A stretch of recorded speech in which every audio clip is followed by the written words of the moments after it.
Moi, je crois que notre Constitution est quelque part à la base de la résurgence de ce tribalisme. Je m'explique. Depuis que nous avons mis fin au système qui existait à l'époque du impair parti-État, le président de la République nommait les gouverneurs de province et leurs adjoints, je pense. Bref, c'est lui qui s'occupait de ça.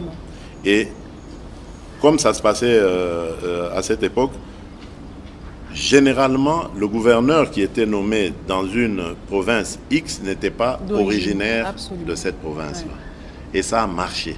Ça a renforcé la cohésion nationale. Aujourd'hui, on a laissé aux provinces le soin de s'occuper de cela, avec les lacunes qui sont les leurs. Aujourd'hui, nos provinces sont démunies. Les moindres sommes d'argent qui passent par là, tout le monde veut se les partager. On ne pense même pas à les investir dans le développement de la province. Donc, la course justement à ces petites sommes d'argent fait que ça exacerbe le tribalisme.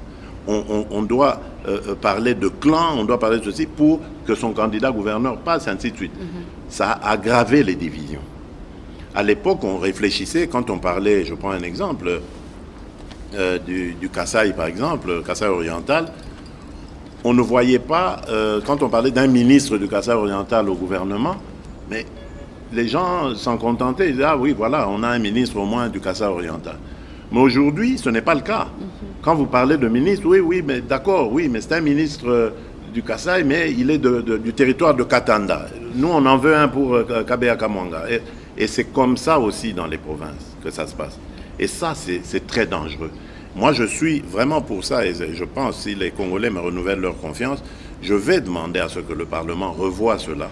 Qu'on mette fin, peut-être pas au système des assemblées provinciales, parce qu'il faut quand même une représentation locale, une représentation provinciale, mais que l'on désigne les gouverneurs comme en France on désigne les préfets. Et hier d'ailleurs, je posais la question à mon homologue angolais. Lui aussi, dans leur pays, ils nomment les gouverneurs de province.